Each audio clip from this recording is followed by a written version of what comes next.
সুপ্রিয় শিক্ষার্থীবৃন্দ, রাজশাহী কলেজ আয়োজিত একাদশ ব্যবসা শিক্ষা শাখার হিসাব বিজ্ঞান অনলাইন ক্লাসে তোমাদের সবাইকে স্বাগত। আমি তোমাদের সাথে গতদিনে ভুল সংশোধনী জাবেদা নিয়ে আলোচনা করছিলাম। এখানে 3টা স্টেজ নিয়ে তোমাদের সাথে আলোচনা করেছি। 3টা স্টেজের মধ্যে দ্বিতীয় স্টেজ যেটি সেটি বেশি গুরুত্বপূর্ণ ছিল, ওটি আলোচনা করছি। আজকে প্রথম স্টেজ এবং তৃতীয় স্টেজটি কিছু আলোচনা করব, যদিও খুব বেশি প্রয়োজন তোমাদের হবে না এটা।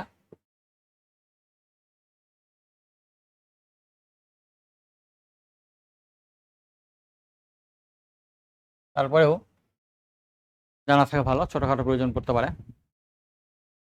তো প্রথম যেটা বলেছিলাম সেটা হচ্ছে 1 নম্বরটা হচ্ছে রেওয়া মিল তৈরির পূর্বে।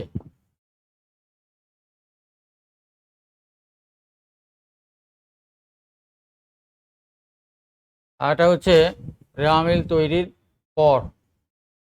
এটা কিন্তু আর্থিক বিবরণী তৈরির পূর্বে। আর এটা হচ্ছে আর্থিক বিবরণী তৈরির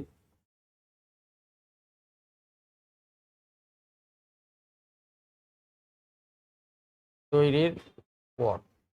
এই 3টা স্টেজ, রেওয়া মিল তৈরির পূর্বে, রেওয়া মিল তৈরির পরে, কিন্তু আর্থিক বিবরণী তৈরির পূর্বে। আর এটা হচ্ছে আর্থিক বিবরণী তৈরির পর। এই 3টা স্টেজ। আমাদের 2 নম্বর স্টেজটা তোমাদের সাথে মোটামুটি বিস্তারিত আলোচনা হয়েছে, কিছু প্রবলেম নিয়ে আলোচনা করেছি। 1 নম্বর আর 3 নম্বর সহজ। যদি 2 নম্বর পারা যায় তাহলে 1 নম্বর আর 3 নম্বরটা মোটামুটি খুব সহজেই পারা যাবে। সামান্য পার্থক্য, সেই সামান্য পার্থক্যগুলো নিয়ে আমি আজকে একটু আলোচনা করব। 2 নম্বর স্টেজে তোমরা দেখেছ যে ভুল যদি এক পক্ষের হয়, অন্য পক্ষ যদি না থাকে, তাহলে অন্য পক্ষকে অনিশ্চিত হিসাব লিখে দিয়ে ডেবিট ক্রেডিট মিলাতে হয়। বা যদি এমন হয় যে 2 পক্ষেরই ভুল আছে কিন্তু ডেবিট ক্রেডিট 2 দিকে টাকা ফিগার মিলছে না, তো সেক্ষেত্রেও ডিফারেন্স টাকাটুকু দিয়ে ওখানে অনিশ্চিত হিসাব লিখে দিয়ে 2 দিকে মিলাতে হয়। এর কারণ হলো এটা রেওয়া মিল তৈরি করার পরে ভুলটা ধরা পড়ে, এবং রেওয়া মিল তৈরি করার পরে যদি ডেবিট ক্রেডিট 2 দিকে যোগফল না মিলে, সেক্ষেত্রে অনিশ্চিত হিসাব লিখে সে অনিশ্চিত হিসাব ভুলের কারণে তৈরি হয়, এবং সেই অনিশ্চিত হিসাব লিখে রেওয়া মিলটি আপাতত মিলিয়ে রাখা হয়। পরবর্তীতে ভুলগুলো ধরা পড়লে সেই ভুলগুলো সংশোধন যখন দেওয়া হয়, তখন সেই অনিশ্চিত হিসাবের ব্যালেন্স আর থাকে না। ভুল সংশোধনী জাবেদা যেগুলো শেখা হয়েছে, সেগুলো ভুল সংশোধনী জাবেদা দিয়ে খতিয়ান উপস্থাপন করা হয়। তো খতিয়ান উপস্থাপন করলে অনিশ্চিত হিসাবের একটা উদ্বৃত্ত পাওয়া যাবে। সেই অনিশ্চিত হিসাবে উদ্বৃত্ত নিয়ে শুরু করে অনিশ্চিত হিসাবে কখনো ডেবিট কখনো ক্রেডিট ভুল সংশোধনী জাবেদা অনুযায়ী পোস্টিং দিলে পরে দেখা যাবে অনিশ্চিত হিসাবে উঠে যাবে। অর্থাৎ এই স্টেজে, দ্বিতীয় স্টেজে রেওয়া মিল তৈরি করার পরে ভুলটা ধরা পড়ে, এবং রেওয়া মিল তৈরি করার অনিশ্চিত হিসাব যেটা উৎপত্তি হয় এবং সংশোধনী দেওয়ার পরে সেই অনিশ্চিত হিসাবটি উঠে যায়। আচ্ছা, এখন এইটা আর এটার ক্ষেত্রে আমরা দেখব যে যদি রেওয়া মিল তৈরি করার পূর্বে ভুলটা ধরা পড়ে, তাহলে পরে বলে দেওয়া হচ্ছে যে রেওয়া মিল তৈরি করার পূর্বে ভুল ধরা পড়ে। তার মানে ওইখানে কোনো অনিশ্চিত হিসাব উৎপত্তি হচ্ছে না, কারণ ওখানে মিলানোর কোনো সুযোগ তৈরি হয়নি, ডেবিট ক্রেডিট মিলানোর কোনো সুযোগ তৈরি হয়নি। তো সেই ক্ষেত্রে দুই তরফা দাখিলা পদ্ধতির নিয়ম অনুযায়ী যে জাবেদা ডেবিট ক্রেডিট সমান সমান হয়, ডেবিট যদি 1000 টাকা থাকে ক্রেডিটও 1000 টাকা থাকবে, ডেবিট যদি 500 টাকা থাকে ক্রেডিটও 500 টাকা থাকবে, অর্থাৎ ডেবিটের সমপরিমাণ ক্রেডিট থাকবে, দুতরফা দাখিলা পদ্ধতির নিয়ম, দ্বৈত সত্তা নিয়ম অনুযায়ী। কিন্তু রেওয়া মিল যদি তৈরি করা না হয়ে থাকে, তাহলে দ্বৈত সত্তার ওই নিয়মটি ফলো করার প্রয়োজন পড়বে না। রেওয়া মিল তৈরি করা হয়ে গেলে পরে ওখানে একটা নতুন একটা অনিশ্চিত হিসাব তৈরি হয়। তো সেখানে অনিশ্চিত হিসাব উঠানোর জন্য লেনদেনের দ্বৈত সত্তা অনুসরণ করতে হয়। কিন্তু যদি রেওয়া মিল তৈরি এখনো না করা হয়, তাহলে এক পক্ষের ভুল থাকলে সেই এক পক্ষ কারেকশন করলেই কারেক্ট হয়ে যাবে। যদি 2 পক্ষ ভুল থাকে 2 পক্ষ কারেকশন করলেই কারেক্ট হয়ে যাবে। আবার যদি ডেবিট ক্রেডিট উভয় পক্ষ কারেকশন আছে কিন্তু ডিফারেন্স থাকছে, 2 দিকে মিলছে না, তো সেক্ষেত্রেও না মেলা দিয়েই যদি আমরা পোস্টিং দিয়ে দিই, খতিয়ানে পোস্টিং দিই, তাহলেও সেটা কারেকশন হয়ে যাবে। অনিশ্চিত হিসাব যেহেতু তৈরি করা আগে হয়নি, উৎপত্তি হয়নি, সৃষ্টি হয়নি, এ কারণে ওই গ্যাপটুকুতে অনিশ্চিত হিসাব লেখার কোনো প্রয়োজন পড়বে না। আর্থিক বিবরণী তৈরি করার পর যদি ভুল ধরা পড়ে, সেই ক্ষেত্রে রেওয়া মিল তৈরি করার পরে আমরা জানি যে যদি 2 দিকে না মিলে, তাহলে পরে ডিফারেন্স টাকাটুকু অনিশ্চিত হিসাব লিখে ওটা মিলাতে হয়। প্রায় একই রকমের আর্থিক বিবরণী যখন তৈরি করা হয়ে যায়, তখন উদ্বৃত্তপত্র তৈরি করার পরে যদি দেখা যায় যে উদ্বৃত্তপত্র 2 দিকে সমান হচ্ছে না, আমরা জানি যে উদ্বৃত্তপত্রের সম্পত্তির দিকে এবং দায়ের দিকে 2 দিকে মিলে যায়। যদি সব কিছু ঠিকঠাক থাকে তাহলে পরে 2 দিকে মিলে যাবে। যদি না মিলে, সেক্ষেত্রেও সাময়িক প্রয়োজনে উদ্বৃত্তপত্রের 2 দিক মিলিয়ে রাখা হয় অনিশ্চিত হিসাব সৃষ্টির মাধ্যমে।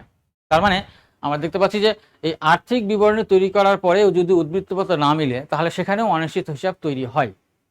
ফলে এখানে যেমন অনিশ্চিত হিসাব তৈরি করার কারণে ভুল সংশোধনী দেওয়ার পর অনিশ্চিত হিসাবটিকে তুলে ফেলা হয়। অনিশ্চিত হিসাব তুলে ফেলার কারণ হলো যে এটা একটা ভুয়া হিসাব, সাময়িক একটা হিসাব, সাময়িকভাবে হিসাবটা মেলানোর জন্য এটা উৎপত্তি হয়। এবং আর্থিক বিবরণী তৈরি করার পরেও যদি উদ্বৃত্তপত্র না মিলে, তো সেক্ষেত্রেও যে অনিশ্চিত হিসাবটি তৈরি হয় সেটিও একটা সাময়িক হিসাব, একটা ভুয়া হিসাব, সেটিও সংশোধনী দেওয়ার পরে সেই হিসাবটিও আর থাকবে না, যেহেতু এটাকে একটা হিসাবই না, মূলত সাময়িক মিলানোর জন্য তৈরি করা হয়। অর্থাৎ এই স্টেজ আর এই স্টেজ, সেকেন্ড স্টেজ এবং থার্ড স্টেজ, দ্বিতীয় এবং তৃতীয়, এই দুইটা ধাপে যদি আমরা ভুল সংশোধন দিই তাহলে পরে অনিশ্চিত হিসাবে উৎপত্তি হয়। অর্থাৎ এইখানে যে প্রক্রিয়ায় অনিশ্চিত হিসাব ডেবিট বা ক্রেডিট করতে হয়, এখানে ওই একই প্রক্রিয়ায় অনিশ্চিত হিসাব ডেবিট বা ক্রেডিট করতে হয়। অর্থাৎ এইখানে যেমন আমরা দেখেছি যে ডেবিট কোনো একটা হিসাব আছে, ক্রেডিট নাই, তো ক্রেডিট যেটুকু নাই সেটা অনিশ্চিত হিসাব, এখানেও তাই। ডেবিট কোনো একটা হিসাব সংশোধনী দেওয়া হলো, ক্রেডিট কোনো হিসাব নাই, তো ওটি হবে সংশোধনীর জন্য অনিশ্চিত হিসাব। আবার ক্রেডিট আছে, ডেবিট নাই, সেক্ষেত্রেও যেটি ডেটই নাই, ডেবিট নাই, তো ডেবিট অনিশ্চিত হিসাব, এক্ষেত্রেও তাই, এক্ষেত্রেও তাই। আবার ডেবিট ক্রেডিট উভয়ই আছে, ডেবিট ক্রেডিট উভয় দিকে টাকা ফেরায় বসছে, হিসাব আছে, কিন্তু ডিফারেন্স দুটো মিলছে না, তো সেক্ষেত্রে ডিফারেন্স টাকাটুকু এখানে যেমন অনিশ্চিত হিসাব লিখে মিলিয়ে দেওয়া হয়, এটার ক্ষেত্রে অনিশ্চিত হিসাব লিখে মিলিয়ে দিতে হবে, কারণ অনিশ্চিত হিসাব এখানে উৎপত্তি হয়। অর্থাৎ এই দুটোর ক্ষেত্রে আমরা দেখছি যে অনিশ্চিত হিসাব ডেবিট বা ক্রেডিট দিয়ে লেখার নিয়ম একই। আচ্ছা, এখন জাবেদায় ডেবিট ক্রেডিট নির্ণয়ের ক্ষেত্রে সংশোধনীর তিনটার ক্ষেত্রে কেমন কোনটাতে পার্থক্য সেটা আমরা একটু দেখে নেব। সেটা হচ্ছে রেওয়ামিলের পূর্বে যদি ভুলটি ধরা পড়ে তাহলে ডেবিট ক্রেডিট নির্ণয়ের ভুল সংশোধনী ডেবিট ক্রেডিট নির্ণয়ের নিয়ম এখানে যেরকম শিখেছি এখানেও একই। পার্থক্য, এখানে ডেবিট ক্রেডিট মিলানোর জন্য অনিশ্চিত হিসাব তৈরি হচ্ছে, ডেবিট বা ক্রেডিটে লিখতে হচ্ছে, এখানে অনিশ্চিত হিসাব লিখতে হবে না, শুধুমাত্র এটুকু পার্থক্য, তাছাড়া একই। এখানে বেতন হিসাব ডেবিট, অনিশ্চিত হিসাব ক্রেডিট। এইটাতে যদি এরকম হয় যে বেতন হিসাব ডেবিট, অনিশ্চিত হিসাব ক্রেডিট,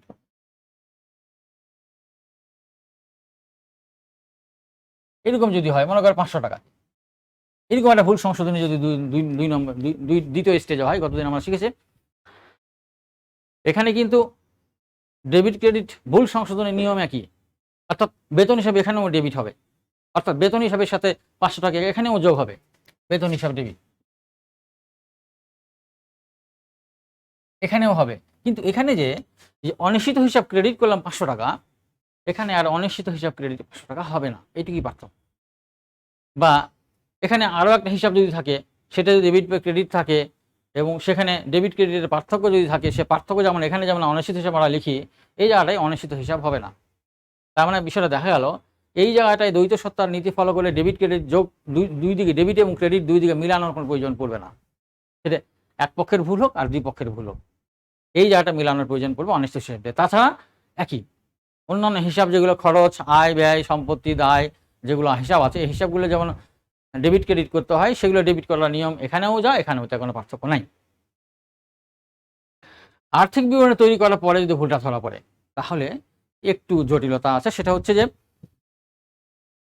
অনিশ্চিত হিসাব ডেবিট বা ক্রেডিট করার ক্ষেত্রে এখানে যে নিয়ম, এখানে ওই একই নিয়ম, কিন্তু অন্যান্য হিসাব খরচ, আয়, সম্পদ, দায়, মূলধন, এই যে হিসাবগুলো, এই হিসাবগুলো কারেকশন করার ক্ষেত্রে, সংশোধন দেওয়ার ক্ষেত্রে এখানে একটি ভিন্নতা আছে। ভিন্নতা আছে এই কারণে আমরা জানি যে কিছু হিসাব, কিছু স্থায়িত্বের ভিত্তিতে হিসাব সাধারণত দুই প্রকার। স্থায়িত্বের ভিত্তিতে, স্থায়িত্বের ভিত্তিতে আমরা যদি দেখি, এটা একটু বোঝার জন্য আমরা যদি দেখি, এটা হচ্ছে স্থায়ী হিসাব আর এটা হচ্ছে অস্থায়ী হিসাব। এটা হচ্ছে স্থায়িত্বের ভিত্তিতে,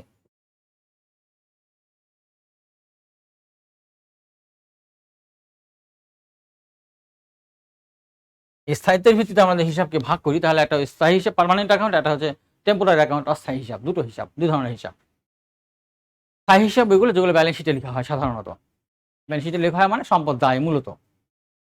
অস্থায়ী হিসাব যেগুলো, সেগুলো মূলত আয় বিবরণীর মধ্যে ঢোকে, মূলত আয়, ব্যয়, উত্তোলন, নিট লাভ, এগুলো আর কি। অর্থাৎ এই অস্থায়ী হিসাবগুলো হিসাবকাল শেষে সমাপনী দাখিলার মাধ্যমে আয় ব্যয় আয় বিবরণীতে স্থানান্তরের মাধ্যমে মূলধনের সাথে সমন্বয়ের মাধ্যমে হিসাবগুলো উঠে যায়, হিসাবকাল শেষে আর থাকে না। তার মানে এই অস্থায়ী হিসাবটি আর্থিক বিবরণী তৈরি করার পর আর থাকে না, হিসাবই থাকে না। কিন্তু স্থায়ী হিসাব যেগুলো সম্পদ দায়, মূলত এই সম্পদ দায়গুলো কিন্তু পরের বছরে উদ্বৃত্ত স্থানান্তরিত হয়। এগুলো হিসাব একটা হিসাবকালের মধ্যে শেষ হয়ে যায় না। স্থায়ী হিসাবগুলো সম্পদ দায়, মূলত অস্থায়ী হিসাবগুলো একটা হিসাবকালের মধ্যে শেষ হয়ে যায়। এখন এই আর্থিক বিবরণীটা কিন্তু তৈরি করা হয় একটা হিসাবকাল শেষে। একটা হিসাবকাল শেষে যেহেতু আর্থিক বিবরণী তৈরি করা হয়, সেই হেতু এই অস্থায়ী হিসাবগুলো নতুন করে খোলার আর কোনো সুযোগ থাকে না। অর্থাৎ লাভ লোকসান তো তৈরি হয়ে গেছে আর্থিক বিবরণী তৈরি করার পরে। তার মানে আর্থিক বিবরণী বলতে লাভ লোকসান এবং উদ্বৃত্তপত্র, এই লাভ লোকসান তৈরি করা হয়ে গেছে, আয় বিবরণী তৈরি করা হয়ে গেছে, সেখানে লাভ বা লোকসান বের হয়ে গেছে। এই জন্য নতুন করে অস্থায়ী হিসাবে নতুন করে এখানে আয় ব্যয় হিসাব উৎপত্তি সৃষ্টি করার কোনো সুযোগ আর নাই। স্থায়ী হিসাব উৎপত্তি করা, সৃষ্টি করার বা তৈরি করা, গঠন করার সুযোগ আছে, কারণ এগুলো ব্যালেন্স থাকবে। ফলে আমরা যখন আর্থিক বিবরণী তৈরি করার পরে ভুল সংশোধন করব, এই স্টেজ 3 নম্বর স্টেজ যখন ভুল সংশোধন করব, তখন যদি স্থায়ী হিসাব হয় অর্থাৎ সম্পদ বা দায় হয় বা মূলধন হয়, তাহলে বলে সেগুলো ডেবিট বা ক্রেডিট স্বাভাবিক নিয়মেই হবে। অর্থাৎ আমরা দ্বিতীয় স্টেজ যেটি শিখেছি, সম্পত্তি দায় মূলধন এগুলোর ক্ষেত্রে যে নিয়ম শিখেছি, সম্পত্তি বাড়লে বা বাড়ালে, কমলে বা কমালে ক্রেডিট ডেবিট ক্রেডিট যেরকম নিয়ম করা শিখেছি, ডেবিট ক্রেডিট যেরকম, অর্থাৎ এখানে যেরকম ডেবিট ক্রেডিট হয় সম্পত্তি বা দায়ের ক্ষেত্রে, এখানেও এই তৃতীয় স্টেজেও তাই হবে। পার্থক্য শুধু অস্থায়ী হিসাবের মধ্যে। এই অস্থায়ী হিসাব বলতে আয় ব্যয়ের ক্ষেত্রে আয় ব্যয় যেহেতু হয়ে গেছে, এবং এই আয় ব্যয় যদি ভুল থাকে, এই আয় ব্যয় দ্বারা যে মুনাফা বা ক্ষতি তৈরি হয়েছে, সেই মুনাফা বা ক্ষতি তৈরি হওয়া মুনাফা বা ক্ষতি নিঃসন্দেহে ভুল তৈরি হয়েছে। কারণ খরচ যদি কোনো কারণে বেশি লেখা হয়ে যায় ভুল করে, তাহলে মুনাফা কমে যাবে। আবার খরচ যদি কোনো কারণে কম লেখা হয়, তাহলে পরে মুনাফা বেড়ে যাবে। আয়ের ক্ষেত্রেও ঠিক তেমনি, আয় যদি কোনো কারণে বেশি লেখা হয় মুনাফা বেড়ে যাবে, আয় যদি কোনো কারণে কম লেখা হয় তাহলে পরে মুনাফা কম হয়ে যাবে।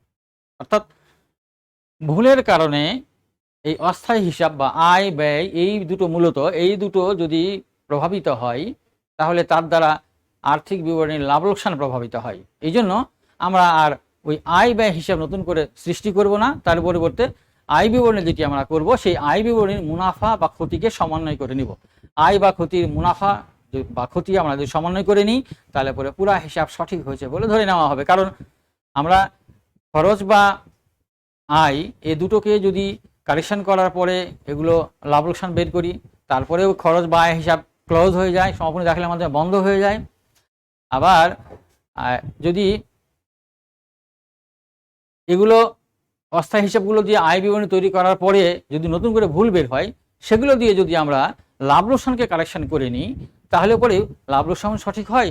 আবার আয় খরচ বা আয় যেগুলো থাকবে, সেগুলো যে হিসাব থাকে, সেগুলোও তো বন্ধ হয়ে গেছে অলরেডি। এই জন্য আমরা এই স্টেজে আমরা আর নতুন করে আয় বা ব্যয়ের সৃষ্টি হিসাব তৈরি করবো না, তার পরিবর্তে নতুন একটি হিসাব খুলবো, সেটির নাম হচ্ছে সমন্বিত আয় বিবরণী। এটা একটু মনে রাখবো তোমরা একটু।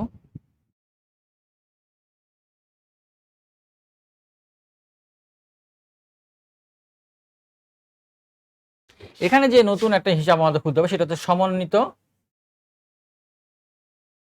আয় বিবরণী। এই বিষয়টিকে, সমন্বিত আয় বিবরণীকে ডেবিট বা ক্রেডিট করতে হবে।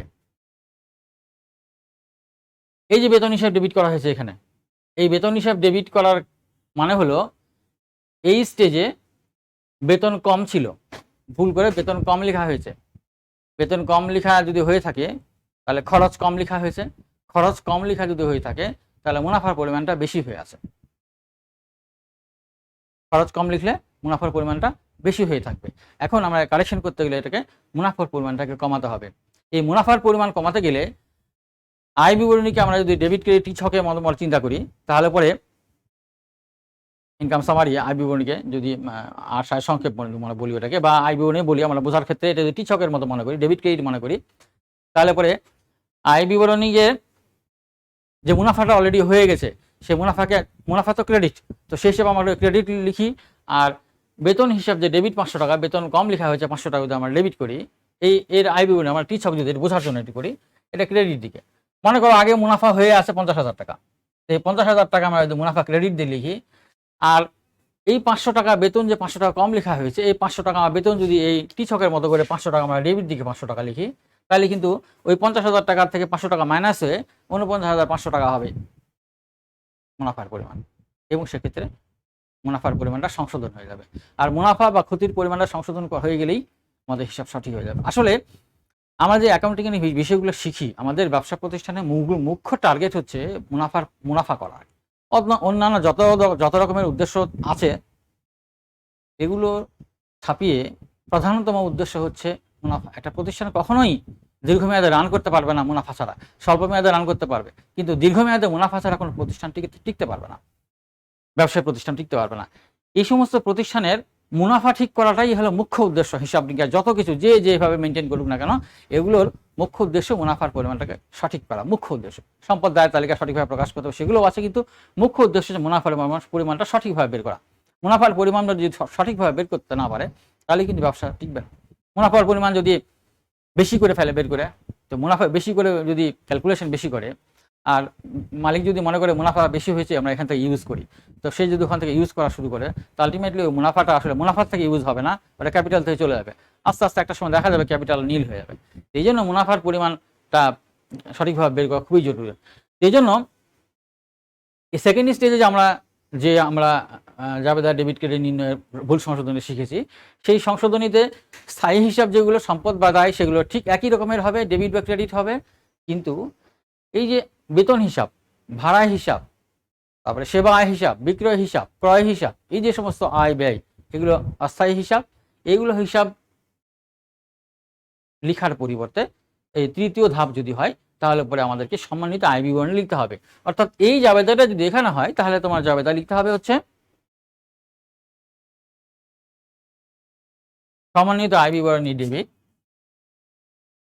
অনিশ্চিত হিসাব ক্রেডিট।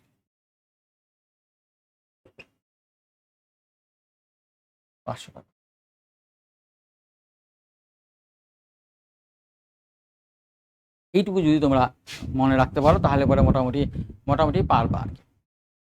জাবেদার যে ভুল সংশোধনী যে জাবেদাগুলো, এগুলো মোটামুটি পারবা। যেমন ধরো এইখানে বেতন হিসাব ডেবিট, অনিশ্চিত হিসাব ক্রেডিট, এখানে আয় বিবরণী, সম্মানিত আয় বিবরণী ডেবিট আর অনিশ্চিত হিসাব ক্রেডিট। এখানে যদি সম্পদ থাকতো এবং দায় থাকতো, তাহলে যে সম্পদ ডেবিট করা আছে সেই সম্পদ এখানে ডেবিট হতো, যে দায় ক্রেডিট করা আছে সেই দায় এখানে ক্রেডিট হতো, কোনো চেঞ্জ হতো না। এখানে যদি সেবা আয় ক্রেডিট আর অনিশ্চিত হিসাব ডেবিট হতো, তো এখানে এসে সেবা আয়ের পরিবর্তে সম্মানিত আয় বিবরণী ক্রেডিট হতো, অনিশ্চিত হিসাব ডেবিট হতো। তার মানে হলো এই স্টেজে যেখানে খরচ এবং আয়, এই খরচ এবং আয় ডেবিট বা ক্রেডিট করার পরিবর্তে এখানে হবে সম্মানিত আয় বিবরণী ডেবিট বা ক্রেডিট। অন্য হিসাব, অনিশ্চিত হিসাব থাকলে অনিশ্চিত হিসাব আসবে। আবার যদি সম্পদ এবং দায় থাকে, সেই সম্পদ এবং দায় এখানে আসবে, কোনো পার্থক্য হবে না। আমরা কয়েকটা লেনদেন নিয়ে একটু এই স্টেজ 3টা একটু দেখি, তারপর আর একটু ক্লিয়ার। লেনদেন দ্বারা ভুল নিয়ে কয়েকটা ভুল নিয়ে আমরা একটু এই 3টা স্টেজের কি পার্থক্য, এটা আমরা একটু দেখবো, তাহলে পরে প্রথম দুটো কারেকশন হয়ে যাবে।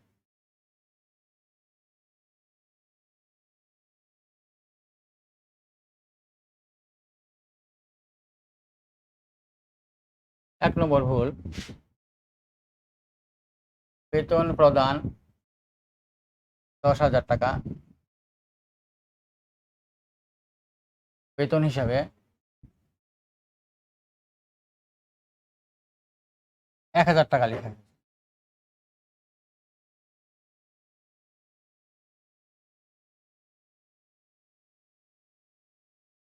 বেতন প্রদান 1,000 টাকা, 10,000 টাকা, বেতন হিসাবে 1,000 টাকা লেখা হয়েছে। তারপরে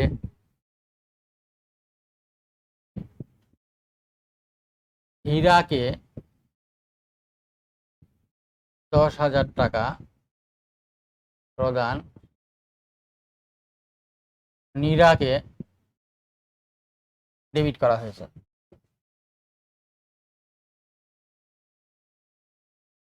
তারপরে হীরাকে 10,000 টাকা প্রদান হীরাকেই দুইবার ডেবিট করা হয়েছে, দুবার ডেবিট করা হয়েছে। 3 নম্বর, মেরামত খরচ মেরামত খরচ 500 টাকা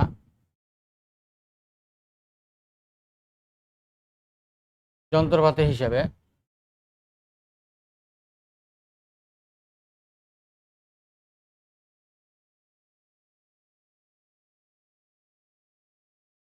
ডেবিট করা হয়েছে। যন্ত্রপাতি হিসেবে ডেবিট করা হয়েছে। বিক্রয় ফেরত ভুলবশত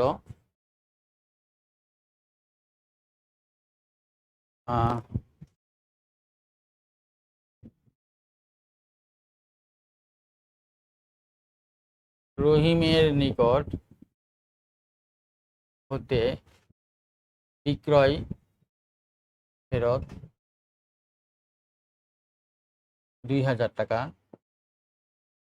ভুলবশত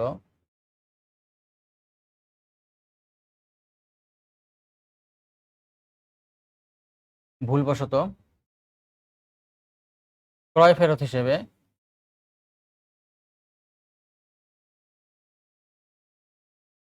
লিপিবদ্ধ হয়েছে।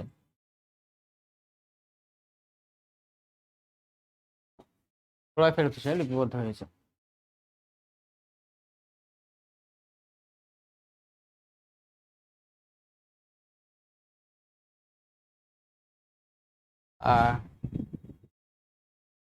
আচ্ছা, এই কয়েকটা আমরা একটু দেখি।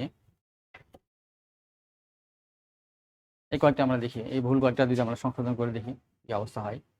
বেতন প্রদান 10,000 টাকা, বেতন হিসেবে 1,000 টাকা লিখা হয়েছে। হীরাকে 10,000 টাকা প্রদান হীরাকে ডেবিট করা হয়েছে। হীরাকে 10,000 টাকা প্রদান হীরাকে দুইবার ডেবিট করা হয়েছে। মেরামত খরচ 500 টাকা যন্ত্রপাতি হিসাবে ডেবিট করা হয়েছে। রহিমের নিকট থেকে বিক্রয় ফেরত 2,000 টাকা ভুলবশত ক্রয় ফেরত হিসাবে লিপিবদ্ধ হয়েছে। এই কয়েকটা আমরা দেখি। প্রথম ধাপ, প্রথম স্টেজ, দ্বিতীয় স্টেজ আর হচ্ছে তৃতীয় স্টেজ। প্রথম স্টেজ বলতে রেয়ামিল তৈরি করার পূর্বে যদি ভুলটা ধরা পড়ে তাহলে সংশোধনী কি হবে। দ্বিতীয় স্টেজ বলতে রেয়ামিল তৈরি করার পরে আর্থিক বিবরণী তৈরি করার পূর্বে যদি ধরা পড়ে তাহলে পরে কি সংশোধনী হবে। আর তৃতীয় স্টেজ আর্থিক বিবরণী তৈরি করার পরে যদি ভুলটা ধরা পড়ে তাহলে কি সংশোধনী হবে সেই বিষয়টা আমরা শিখবো। তিনটা একসাথে আমরা যদি আমরা দেখি, এটা তো আমরা মোটামুটি শিখে ফেলেছি বেশ কিছু উদাহরণ দিয়ে। তিনটা যদি একসাথে আমরা এখানে নিয়ে আসি তাহলে পরে এটার সাথে এইটা এবং এইটা তিনটার মধ্যে কতটুকু পার্থক্য, সেই পার্থক্যের মাথায় নিলে পরেই এগুলা খুব সহজেই হৃদয়ঙ্গম হয় বলে আমার ধারণা। প্রথমে বেতন প্রদান 10,000 টাকা, বেতন হিসাবে ডেবিট করা হয়েছে 1,000 টাকা। বেতন প্রদান আমরা জানি যে বেতন প্রদান 10,000 টাকা, বেতন হিসাব ডেবিট, নগদান হিসাব ক্রেডিট 10,000 টাকা এবং বেতন হিসাব ডেবিট হবে 10,000 টাকা। তা না করে বেতন হিসাবকে ডেবিট করা হয়েছে 1,000 টাকা। তার মানে বেতন হিসাব ডেবিট আরও হবে যেমন 9,000 টাকা। আমরা যেটা দ্বিতীয় স্টেজ যেটা বিস্তারিত শিখি, এটা যদি আমরা করি তাহলে পরে এখানে করতে হবে হচ্ছে বেতন হিসাব ডেবিট, অনিশ্চিত হিসাব ক্রেডিট।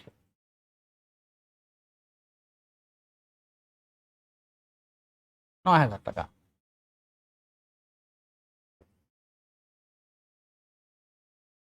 কারণ হলো যে বেতন হওয়ার কথা 10,000 টাকা ডেবিট, তা না করে করেছে হচ্ছে 1,000 টাকা ডেবিট, অর্থাৎ বেতন 9,000 টাকা কম হয়েছে।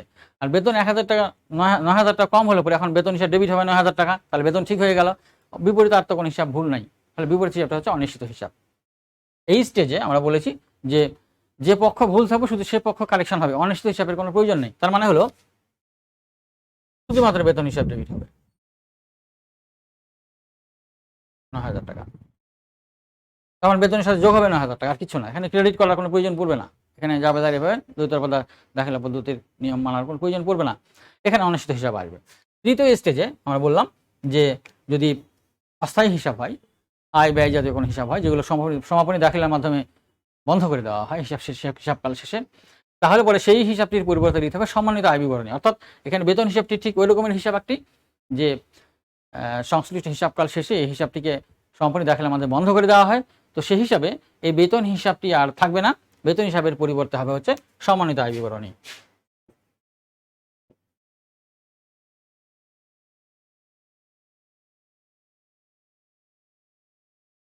আর ক্রেডিটটা অনিশ্চিত হিসাবে আসবে। টাকার পরিমাণ ৯,০০০ টাকা।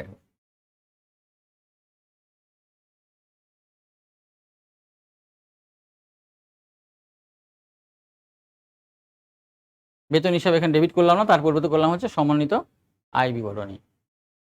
আর অনিশ্চিত হিসাবে অনিশ্চিত হিসাব জায়গায় আসবে, এইটুকু পার্থক্য। আচ্ছা, আমরা আরো দু একটা এখানে আমার স্থায়ী হিসাবও আছে, সেগুলো কারেকশনের ক্ষেত্রে আমরা একটু ক্লিয়ার হব। তাহলে এটা আমরা এখানে ক্লিয়ার হলাম যে এখানে এক পক্ষের ভুল যদি হয় তো এক পক্ষের কারেকশন দ্বিতীয় পক্ষ আসবে না। এখানে এক পক্ষ ভুল হলে এক পক্ষ কারেকশন, দ্বিতীয় পক্ষ যদি কিছু না থাকে তাহলে অনিশ্চিত হিসাব আসবে। আর দুই পক্ষ দিয়ে যদি হিসাব মিলে যায়, ডেবিট ক্রেডিট মিলে যায়, তাহলে অনিশ্চিত হিসাব আসবে না। এখানেও অনিশ্চিত হিসাব একই নিয়মে আসবে, কিন্তু খরচ এবং আয়ের পরিবর্তে আসবে হচ্ছে সমন্বিত আয় বিবরণী। সম্পদ দায় থাকলে বা সম্পদ দায় আসবে, এটুকু আমরা মুছে ফেলি। এটা হচ্ছে ১ নম্বর গেল, এটা ১ নম্বর, প্রথমটা এটা।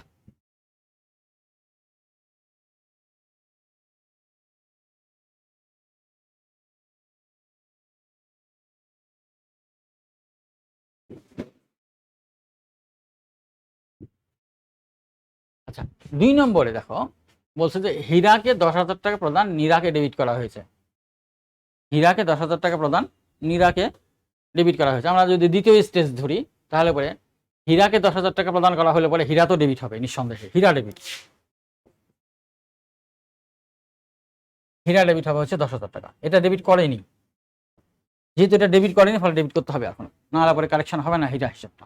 আবার ভুল করে নীরাকে ডেবিট করেছে, এখন ভুল করে যেহেতু নীরাকে ডেবিট করেছে, নীরাকে কারেক্ট করতে গেলে নীরা এখন ক্রেডিট করে দেওয়া লাগবে, এই জন্য নীরা হিসাব ক্রেডিট হবে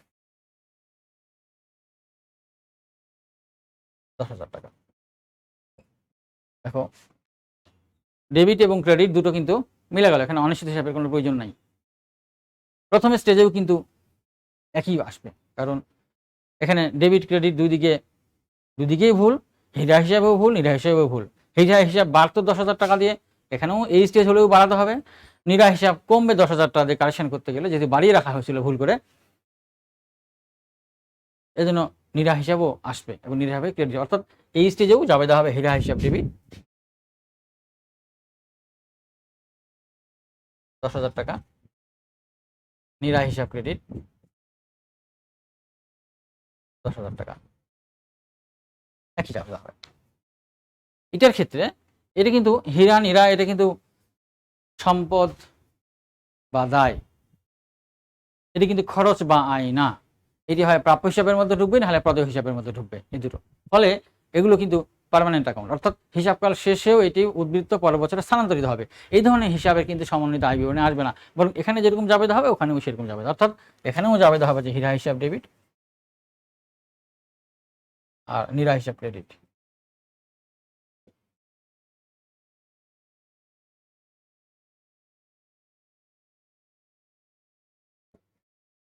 আচ্ছা, এই হীরা প্রাপ্য হিসাব বা প্রদেয় হিসাব হতে পারে। তোমরা যদি প্রাপ্য হিসাব বা প্রদেয় হিসাব দিয়ে সংশোধনী দাও তাতেও কারেক্ট হবে, কিন্তু সেক্ষেত্রে অনেক সময় একটু বিশৃঙ্খলা তৈরি হয়। তোমরা যেহেতু কিছুটা নতুন, ইম্যাচিওর, কিছুটা এই ব্যাপারে অত বেশি গভীর জ্ঞানের অধিকারী হতে পারবা না এত সকালে, এই জন্য এখনই, এই জন্য এখানে প্রাপ্য হিসেবে প্রদেয় হিসাব দিলে পরে যখন একটু জটিলতা তৈরি হবে, বিভিন্ন যদি জটিল কোনো বিষয় দেয়, তো সেই ক্ষেত্রে প্রাপ্য হিসাব প্রদেয় হিসাব দিলে পরে তখন একটু বিশৃঙ্খলা হতে পারে। এই জন্য তোমার যদি ব্যক্তির নাম দিয়ে ডেবিট ক্রেডিট করে সংশোধনী দাও তাহলে তোমার জন্য সহজ হবে, জিনিসটা কারেক্ট হবে, সমস্যা নাই। এই জন্য এই নামগুলো প্রাপ্য হিসেবে বা প্রদেয় হিসাব আসবে, এই জন্য এই জায়গাটাই কোনো পরিবর্তন হবে না। অর্থাৎ এই স্টেজ আর এই স্টেজের মধ্যে সম্পদ এবং দায় হিসাবের ক্ষেত্রে কোনো পার্থক্য নাই, শুধুমাত্র আয় ব্যয়ের ক্ষেত্রে পার্থক্য। আর এটার ক্ষেত্রে পার্থক্য শুধুমাত্র অনিশ্চিত হিসাবের। পরেরটা আমরা দেখি।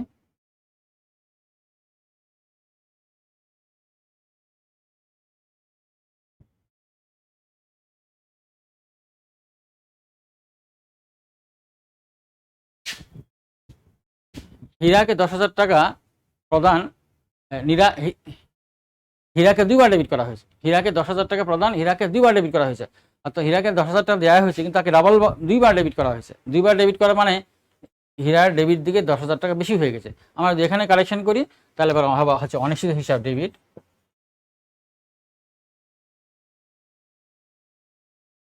হীরা হিসাব ক্রেডিট ১০,০০০ টাকা। কারণ হলো হীরা যত টাকা হওয়ার কথা তার চেয়ে 10,000 টাকা বেশি লেখা হয়েছে। দুইবার ডেবিট করে, একবার ডেবিট হওয়ার কথা ছিল কিন্তু ডেবিট করা হয়ে গেছে দুইবার। তাহলে ডেবিট দিকে দুইবার লেখা হয়ে গেলে পরে 10,000 টাকা ডেবিট দুইবার হয়েছে, অর্থাৎ 10,000 টাকা ডেবিট বেশি হয়েছে। এখন এটা ঠিক করতে গেলে হীরাকে ক্রেডিট করতে 10,000 টাকা। তাহলে একবার 10,000 টাকা বেশি করে ডেবিট করা হয়েছিল, এখন ক্রেডিট করে দিয়ে কালেকশন হয়ে গেল, অন্য কিছু কালেকশন আর কিছু নয়, সেটি হবে হচ্ছে অনিশ্চিত হিসাব।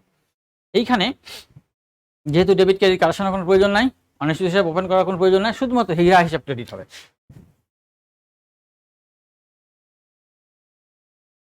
হীরা হিসাব ক্রেডিট হবে হচ্ছে 10,000 টাকা, ডেবিট আর কিছু হবে না, শুধু এটুকুই থাকবে। এইখানে এটা আর ওইটা একই হবে, কোনো পার্থক্য নাই, কারণ হীরা তো টেম্পোরারি অ্যাকাউন্ট না। আর অনিশ্চিত হিসাব যেখানে যেভাবে উৎপত্তি হয় ওখানে একইভাবে উৎপত্তি হবে, অর্থাৎ এখানে হবে হচ্ছে অনিশ্চিত হিসাব ডেবিট,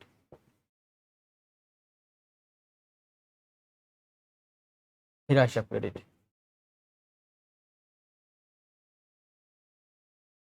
টাকার পরিমাণ 10,000 টাকাই হবে।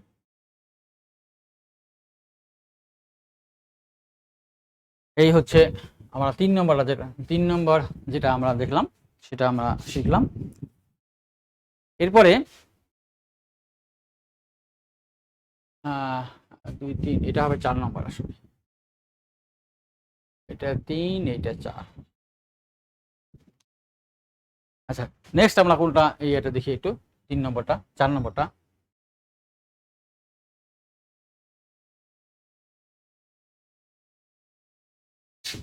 দেখো 4 নম্বর বলছে মেরামত খরচ 500 টাকা যন্ত্রপাতি হিসেবে ডেবিট করা হয়েছে। আমরা যেখানে করি তাহলে মেরামত করা হয়েছে, এটা মেরামত খরচ 500 টাকা যন্ত্রপাতি হিসাবে ডেবিট করা হয়েছে, তার মানে মেরামত হিসাবে ডেবিট করা হয়নি। তার মানে এখন কালেক্ট করতে গেলে মেরামত হিসাবে ডেবিট করা লাগবে। যাবে দেওয়া হবে হচ্ছে এখানে মেরামত হিসাবে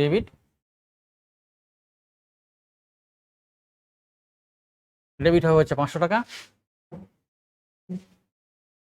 আচ্ছা, এই মেরামত ডেবিট 500 টাকা যন্ত্রপাতি হিসাবে ভুল করে ডেবিট করা হয়েছে। যন্ত্রপাতি হিসাবে ডেবিট ছিল না, ডেবিট করার কথা ছিল না, অর্থাৎ যন্ত্রপাতি হিসাবকে বাড়িয়ে রাখা হয়েছে 500 টাকা। এটা এখন কমাতে হবে, যন্ত্রপাতি হিসাবের পরিমাণটা কমাতে হবে। কমাতে গেলে যন্ত্রপাতি হিসাব ক্রেডিট করা লাগবে 500। তাহলে এটা ভুল সংশোধনী হলো। দ্বিতীয় স্টেজে মেরামত হিসাব ডেবিট 500 আর যন্ত্রপাতি হিসাব ক্রেডিট হচ্ছে 500। প্রথম স্টেজ যদি আমরা করি, রিয়ামিল তৈরির পূর্বের ভুল যদি ঠিক করি, তাহলে পরে দেখো দুটো হিসাবেই কিন্তু কারেকশন আছে। যে সমস্ত হিসাবে কারেকশন থাকবে সে সমস্ত হিসাবগুলোই প্রথম স্টেজে আসবে। এখানে দুটো হিসাবে কারেকশন আছে, দুটো হিসাবে এখানে আসবে, অর্থাৎ এখানেও একই যাবে হবে মেরামত হিসাব ডেবিট, যন্ত্রপাতি হিসাব ক্রেডিট।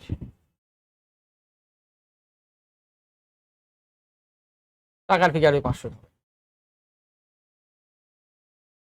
আচ্ছা, থার্ড স্টেজে আসলে পরে, এই স্টেজ যদি ফাইন্যান্সিয়াল স্টেটমেন্ট বা আর্থিক বিবরণী তৈরি করার পরে ভুলটা ধরা পড়ে, তাহলে পরে কি হবে দেখো, এই মেরামত কিন্তু একটা অস্থায়ী হিসাব খরচ, আয় ব্যয় যদি হয় তাহলে পরে এই আয় ব্যয়ের পরিবর্তে হবে হচ্ছে সমন্বিত আয় বিবরণী।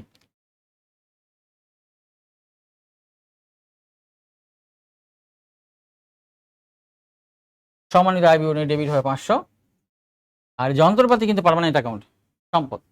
এই সম্পদ থাকলে আবার সম্পদ ডেবিট থাকলে ডেবিট, ক্রেডিট থাকলে ক্রেডিট, তৃতীয় স্টেজেও, অর্থাৎ যন্ত্রপাতি হিসাব ক্রেডিট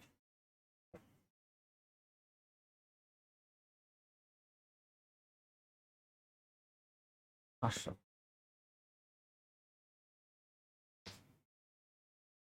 এই হবে তৃতীয় স্টেজে যাবে না। তাহলে তিনটা দেখো পার্থক্য, এখানে দুটো কারেকশন, দুটোই কারেকশন করতে হবে, এখানে দুটো কারেকশন, দুটোই কারেকশন করতে হবে। এখানে গিয়ে দুটো কারেকশন কিন্তু আয় বা ব্যয় হিসাবের পরিবর্তে হবে সম্মানিত আয় বিবরণী, আর কোনো পার্থক্য নেই। আচ্ছা, আমাদের এখানে আর একটা দেওয়া আছে, এটা কিরকম হয় সেটা আমরা দেখে একটু।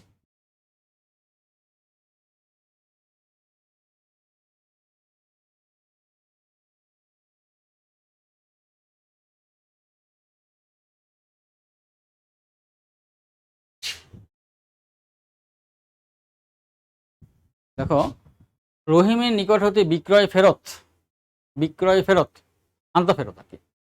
রহিমের নিকট হতে বিক্রয় ফেরত মানে বিক্রি করা হয়েছে, সে মালটা ফেরত আসছে, ভুলবশত 2,000 টাকা ভুলবশত ক্রয় ফেরত হিসাবে লিপিবদ্ধ করা হয়েছে। তার মানে রহিমের কাছে মাল বিক্রি করেছিলাম, বিক্রয় ফেরত হয়েছে, বিক্রয় ফেরত যাবে দেওয়ার কথা, কিন্তু বিক্রয় ফেরত জাবেদা না দিয়ে ভুল করে ক্রয় ফেরত জাবেদা লিপিবদ্ধ করা হয়েছে, মনে করা হয়েছে এটা ক্রয় ফেরতের জাবেদা এন্ট্রি দেওয়া হয়েছে। এটা একটু জটিল। এই জটিলতার ক্ষেত্রে তোমাকে 3টা স্টেজ অতিক্রম করলে তোমার জন্য সহজ হবে, আর যারা এমনি সরাসরি পারবে তার জন্য ওকে, কোনো সমস্যা নেই। সেক্ষেত্রে প্রথমে লিখতে হবে মূল জার্নালটি, তারপরে ভুলটি, তারপরে কারেকশন করতে হবে, তাহলে তোমাদের জন্য সহজ হবে। এইটি আমরা যদি এখানে এটি করে নিই, 3টাই এটা কোনো স্টেজের না, ওইটি কালেকশন করার জন্য শুধু এটা একটু ঝামেলা, তাই জন্য আমি আলাদা করে লিখছি। দেখো, রহিমের নিকট হতে বিক্রয় ফেরত জাবেদা যদি হয়, তাহলে পরে মূল জাবেদা হবে হচ্ছে বিক্রয় ফেরত ডেবিট, আর রহিম হিসাব ক্রেডিট। টাকার পরিমাণ হচ্ছে 2000।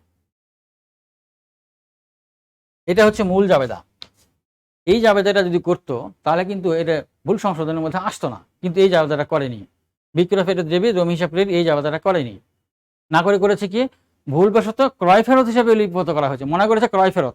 তাহলে ক্রয় ফেরত যদি হয়, ক্রয় ফেরত জাবেদা করেছে এরকম, মানে ভুল জাবেদাটা করেছে যেরকম, সেটা হচ্ছে রহিম হিসাব ডেবিট,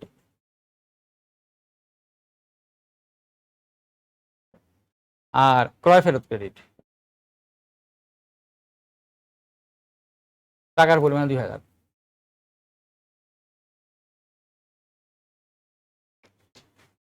এটা হচ্ছে মূল জাবেদা, বিক্রয় ফেরত ডেবিট, রহিম হিসাব ক্রেডিট, কিন্তু এটা করেনি। করেছে কি, ভুল করেছে কি, মনে করছে এটা ক্রয় ফেরত হয়েছে, তার কাছে পণ্য বিক্রি করা হয়েছে, তা মনে না করে মনে করেছে তার কাছে পণ্য ক্রয় করা হয়েছে, পণ্য ক্রয় করা হয়েছে মনে করে জাবেদা দিয়েছে এইটা রহিম হিসাব ডেবিট আর ক্রয় ফেরত হিসাব ক্রেডিট। এখন তোমাকে কারেকশন করা লাগবে। কারেকশন করতে গিয়ে এইটা আর এইটা ম্যাচ করে দেখতে হবে যে কি করলে এই ভুল করা জাবেদাটি এখানে রূপান্তরিত হবে। তোমাকে এখানে নিয়ে আসতে হবে, ডেবিট ক্রেডিট করে এই মূল জাবেদায় স্থানান্তর করতে হবে।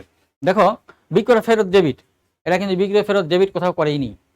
তার মানে বিক্রয় ফেরত হিসাবে তোমাকে যে স্থানান্তর করতে হবে, সেই বিক্রয় ফেরত হিসাবে স্থানান্তরিত হওয়ার কোনো সুযোগ এখানে তৈরি হয়নি। মানে বিক্রয় ফেরত হিসাবটি আনটাচ আছে। এই যে জাবেদাটা ভুল জাবেদাটা দিয়েছে, এই ভুল জাবেদা বা ভুল খতিয়ানে পোস্টিং দেওয়ার কারণে বিক্রয় ফেরত হিসাব আনটাচ আছে।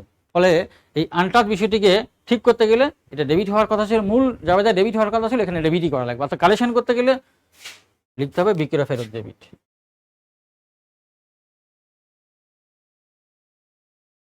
বিক্রয় ফেরত ডেবিট হচ্ছে 2000 টাকা। তাহলে পরে এই বিক্রয় ফেরত হিসাবটি কালেকশন হলো। আমরা এটা আমরা কালেকশন করছি, কিন্তু এই বিক্রয় ফেরত ডেবিট 2000 টাকা আমরা যদি ডেবিট করি, তাহলে পরে এই অ্যাকাউন্টটি কালেকশন হলো। আচ্ছা, এখন রহিম হিসাবকে ক্রেডিট করার কথা 2000 টাকা। রহিম হিসাব কিন্তু নিয়ে আসছে ভুল করে, কিন্তু ডেবিট করেছে। মূল জাবেদায় রহিম হিসাব ক্রেডিট 2000 টাকা। 2000 টাকা তো ক্রেডিট করতেই হবে তাকে, মূল জাবেদায় দেখেছে 2000 টাকা ক্রেডিট আছে। ফলে আমরা রহিম হিসাবকে ক্রেডিট করি 2000 টাকা।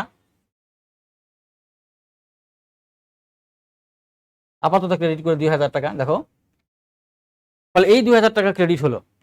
এখন ভুল করে যে ডেবিট করেছে 2000 টাকা, এই ভুলটা কালেকশন করতে গেলে রহিমকে আবার 2000 টাকা ক্রেডিট করা লাগবে, অর্থাৎ আরো প্লাস করা লাগবে 2000 টাকা, প্লাস হবে 2000। তার মানে রহিম হিসাব ক্রেডিট হবে 4000 টাকা। তাহলে পরে দেখো, বিক্রয় ফেরত হিসাব কালেকশন হয়ে গেল, রহিম হিসাব কালেকশন হয়ে গেল। রহিম হিসাব কালেকশন কেমন করে হলো?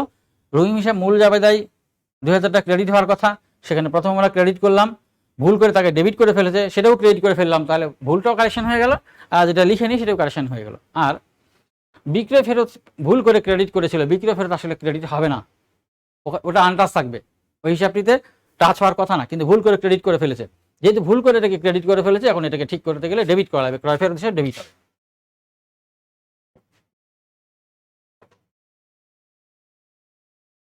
টাকা এই কাজ করলে পরে ভুল সংশোধনটি হবে। আমরা এই 3টা করে কেবল কিন্তু আমরা ভুল সংশোধনী জাবেদাটা পেলাম। এটা কিন্তু 3টা স্টেজ আমরা অতিক্রম যায়নি, 3টা স্টেজে যায়নি। এই 5 নম্বরের যে ভুল, এই ভুলটার কেবল আমরা সংশোধনী পেলাম।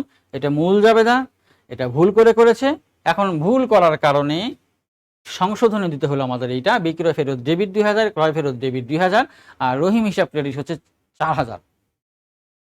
এটা তো সংশোধনী। এই জন্য আমি প্রথম থেকে বলেছি, যদি একটু ক্রিটিক্যাল হয় তাহলে পরে তোমরা 3টা স্টেজ অতিক্রম করবে। একটা হচ্ছে মূল জাবেদা লিখবা, তারপরে ভুল কি করেছে সেটা লিখবা, তারপরে ভুলটাকে কি করলে পরে এই মূলটায় রূপান্তরিত হবে সেইটা এখানে লেখার চেষ্টা করবো, তাহলে পরে কারেকশন হইবে। তারপরে এবার মিলা দেখবা যে ঠিক হলো কিনা।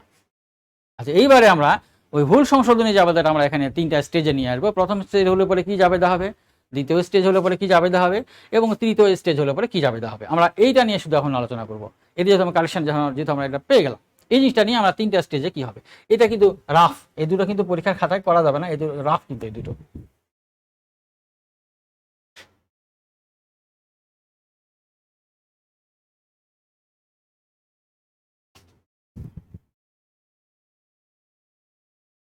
আচ্ছা, বিক্রয় ফেরত ডেবিট, ক্রয় ফেরত ডেবিট, রহিম হিসাব ক্রেডিট, এই 3টা জায়গাতেই ভুল। যেখানে যেখানে ভুল সেখানে সেখানেই কারেকশন হবে প্রথম স্টেজেই। অর্থাৎ জাবেদা হবে বিক্রয় ফেরত ডেবিট 2000, ক্রয় ফেরত ডেবিট 2000, আর রহিম হিসাব ক্রেডিট 4000। এই জাবেদা হবে প্রথম স্টেজে। প্রথম স্টেজে আমরা ভুল সংশোধনী দিই। যদি আমাকে বলে যে রিয়ামিল তৈরি করার পূর্বে ভুলটা ধরা পড়ে, তাহলে কি ভুল সংশোধনী হবে এটা 5 নম্বরের। সেক্ষেত্রে বিক্রয় ফেরত ডেবিট 2000 লিখতে হবে, ক্রয় ফেরত ডেবিট 2000 লিখতে হবে, আর রহিম হিসাব ক্রেডিট লিখতে হবে 4000। দ্বিতীয় স্টেজে একই হবে, বিক্রয় ফেরত ডেবিট, ক্রয় ফেরত ডেবিট, আর রহিম হিসাব ক্রেডিট। এটা 2000, এটা 4000।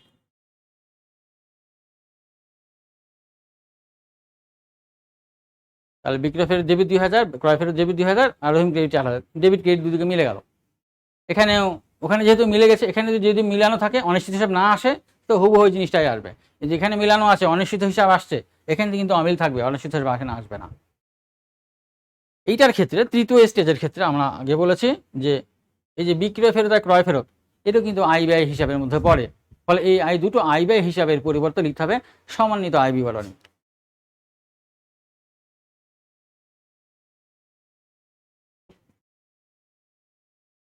টাকার পরিমাণ হবে একবার 2000, একবার 4000।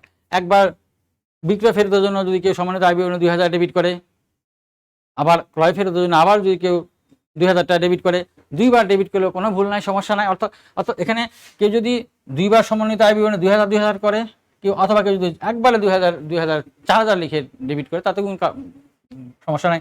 এখানে একবারে 4000 টাকা ডেবিট করাটাই উত্তম, কারণ বারবার একই হিসাব, বারবার ডেবিট করার কোনো প্রয়োজন নাই। তবে করলেও চলবে, একবার সমন্বিত আয় বিবরণী 2000 টাকা ডেবিট বিক্রয় ফেরতের জন্য, আবার 2000 টাকা ডেবিট ক্রয় ফেরতের জন্য, কোনো সমস্যা নাই। আর রহিম হিসাব ক্রেডিট হবে 4000।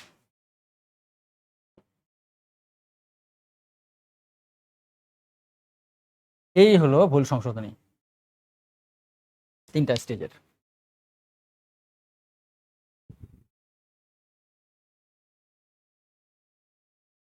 আমার মনে হয় তোমাদের সাথে তোমাদের